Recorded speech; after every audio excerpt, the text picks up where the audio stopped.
అనకాపల్లి జిల్లాలో తాము పీసీబీ అధికారులమంటూ చెప్పుకుంటూ లారీ డ్రైవర్లను బెదిరించి డబ్బులు వసూలు చేస్తున్నారు అనే ఆరోపణలపై ఓ దంపతులపై పోలీసులు కేసు నమోదు చేశారు. రాంబిల్లి పోలీస్ స్టేషన్ పరిధిలో ఈ ఘటన వెలుగులోకి వచ్చింది. అచ్యుతాపురం సెజ్లోని వివిధ కంపెనీలకు సరుకులు రవాణా చేసే లారీలను లక్ష్యంగా చేసుకుని పైడా హారిక ఆమె భర్త రాజ్ కుమార్ వాహనాలను అడ్డుకుంటున్నారంటూ ఫిర్యాదు అందింది. తాము పీసీబీ అధికారులమని చెప్పుకుంటూ వాహనదారులను భయపెట్టడం, వారిపై ఒత్తిడి తీసుకురావడం, డబ్బులు ఇవ్వాలని డిమాండ్ చేయడం వంటి చర్యలకు పాల్పడుతున్నారని ఫిర్యాదులో పేర్కొన్నారు.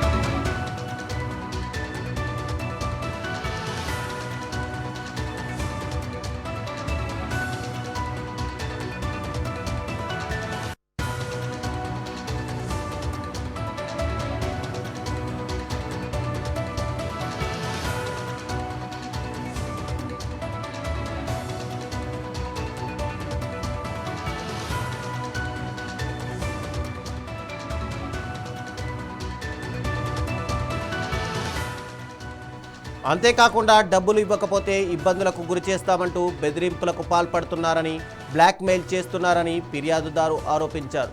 ఏ శ్రీనివాసరావు ఇచ్చిన ఫిర్యాదు మేరకు రాంబిల్లి పోలీసులు పైడా హారిక ఆమె భర్త రాజ్ కుమార్పై కేసు నమోదు చేశారు. ఈ వివరంపై పోలీసులు దర్యాప్తు చేపట్టారు.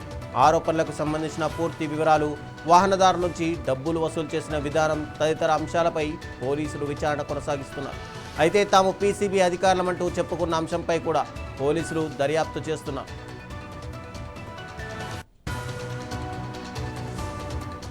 ఈ వ్యవహారంలో మరెవరైనా బాధితులు ఉంటే లేదా సంబంధిత కార్యకలాపాలపై సమాచారం ఉంటే పోలీసులను సంప్రదించాలని సూచించారు.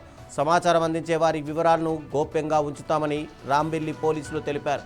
ఈ ఆరోపణలపై దర్యాప్తు పూర్తయిన తర్వాత పూర్తి వివరాలు వెల్లడించే అవకాశం ఉంది.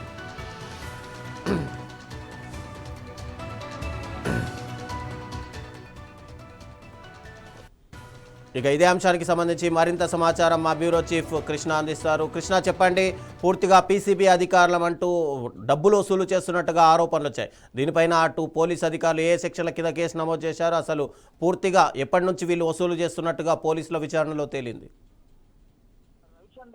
ప్రధానంగా విశాఖపట్నం అంటే ఏదైతే విశాఖపట్నం అనకాపల్లి విశాఖపట్నం మధ్యలో ఉన్నటువంటి పరవాడకు సంబంధించినటువంటి ఫార్మా సజ్జలో ఒక లేడీ డాన్ అంటే ఒక లేడీ కిలాడీగా ఏమైతే చాలా ముద్దుగా అయితే విశాఖపట్నం వాసులు పిలుస్తారని చెప్తుంది. పైడా హారిక అనేటువంటిది ఈ మహిళతో పాటు ఈమె భర్త రాజ్ కుమార్ ఇద్దరు కూడా ముఖ్యంగా ఏదైతే ఫార్మా ఇండస్ట్రీలో జరిగేటటువంటి చిన్నటువంటి ఒక అవకతవకలను దృష్టిలో పెట్టుకొని వాటిల్నే ప్రధానంగా చూపిస్తూ మేము పీసీబీ అధికారులు, పొల్యూషన్ కంట్రోల్ బోర్డు అధికారులము అంటూ కూడా వీరైతే బ్లాక్ మెయిల్ కి గత కొంతకాలంగా బ్లాక్ మెయిల్ పాల్పడుతూ పరవాడతో పాటు విశాఖపట్నం సెజ్ లో ఉన్నటువంటి అనేక ఇండస్ట్రీల్లో దాదాపుగా వీళ్ళైతే బ్లాక్ మెయిల్ చేస్తూ కూడా కొన్ని లక్షల రూపాయలు దండుకున్నారంటూ కూడా పెద్ద ఎత్తున వీరిపైన ఆరోపణలతో పాటు ఆ ఇండస్ట్రియలిస్టులు చెప్తున్న పరిస్థితి కనిపిస్తుంది. ముఖ్యంగా ఏదైతే పరవాడలో ఉన్నటువంటి ఫార్మా ఇండస్ట్రీలో ప్రధానంగా కొన్ని చిన్న నిబంధనలు అంటే ఏదైతే మీరు వీరు ఏదైతే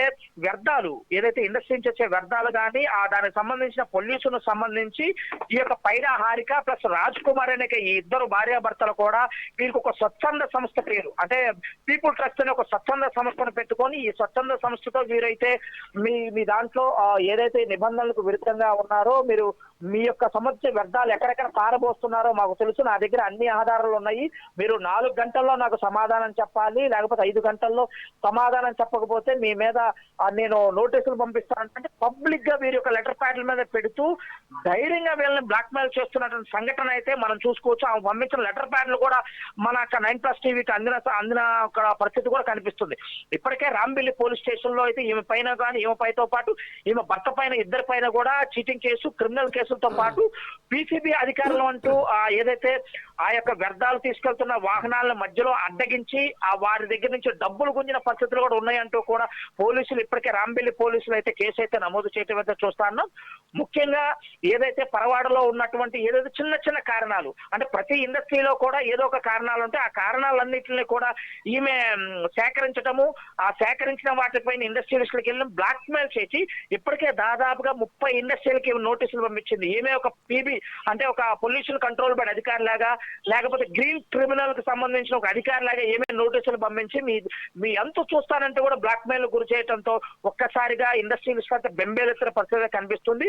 ప్రధానంగా ఈమె పెద్ద పెద్ద ఇండస్ట్రీలు కూడా, అంటే చిన్న ఇండస్ట్రీలే కాకుండా కోరమండల్ లాంటి పెద్ద పెద్ద ఇండస్ట్రీలతో పాటు ఆర్కిల్ మెటల్ లాంటి ఇండస్ట్రీలు కూడా నోటీసులు పంపించి కోట్ల రూపాయలు వాళ్ళైతే డిమాండ్ చేసిన పరిస్థితి అయితే కనిపిస్తుంది. వారైతే ఈమె మాట్లాడిన మాటలతో పాటు అన్ని కూడా రికార్డు చేసిన పరిస్థితి కనిపిస్తుంది.